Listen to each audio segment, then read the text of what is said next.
Today on the net, an increasing number of Syrian soldiers are quitting the army to join the opposition. Protesters in Iran campaigning to save Lake Urmia. And a photographer takes us down into Belgium's underground abandoned crypts.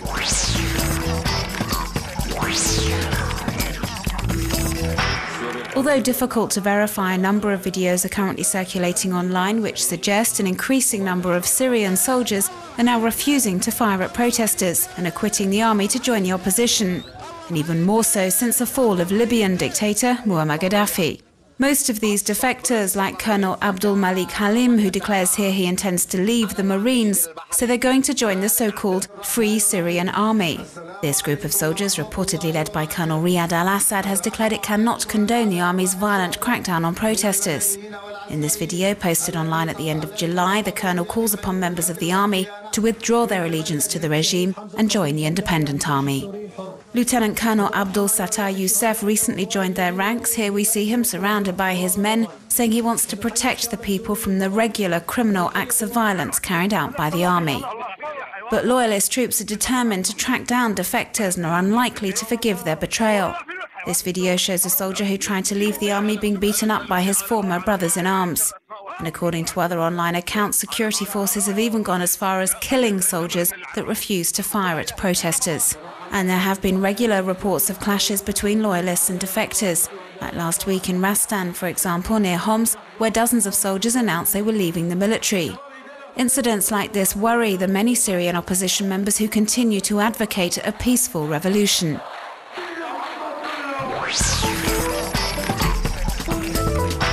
Activists in Iran's East Azerbaijan province have been voicing their anger and calling on the government to save Lake Urmia, one of the largest saltwater lakes on Earth, which is gradually drying up. The lake's deterioration is seemingly down to declining rainfall and has also been accelerated by the numerous dams built on the rivers that feed it. There has been some online coverage of the situation despite the censorship put in place by the government.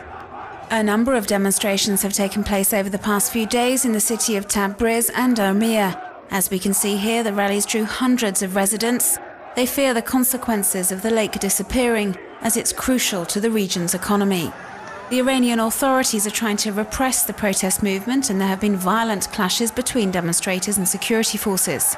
This amateur footage filmed in Urmia shows residents throwing stones at government forces, deployed en masse to quash the protest. A number of protesters were indeed arrested during the confrontations. Demonstrators had already taken to the streets in April to demand the Iranian government take immediate action. Hundreds of locals took part in rallies to urge the authorities to destroy the dams blocking the flow of water to the lake. Many activists across the country have been calling upon their fellow citizens to show their solidarity with the people living around Lake Urmia. This blogger says Iranians must fight to protect their environment and impress upon the revolutionary guards that Lake Urmia is part of their natural and cultural heritage. This other web user expresses a similar sentiment and encourages the people of Iran to join the campaign and do what they can over the next few weeks to save the lake while there's still time.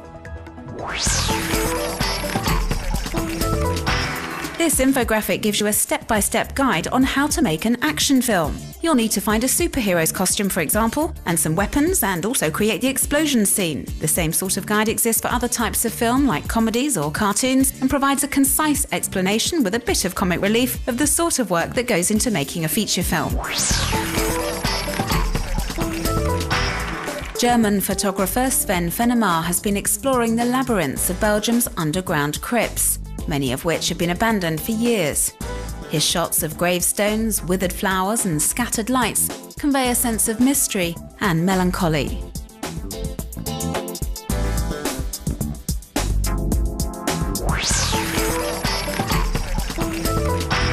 Japanese artist Ako Tsubaki creates works of art using coloured sand. It takes patience and precision, but the end result is pretty amazing.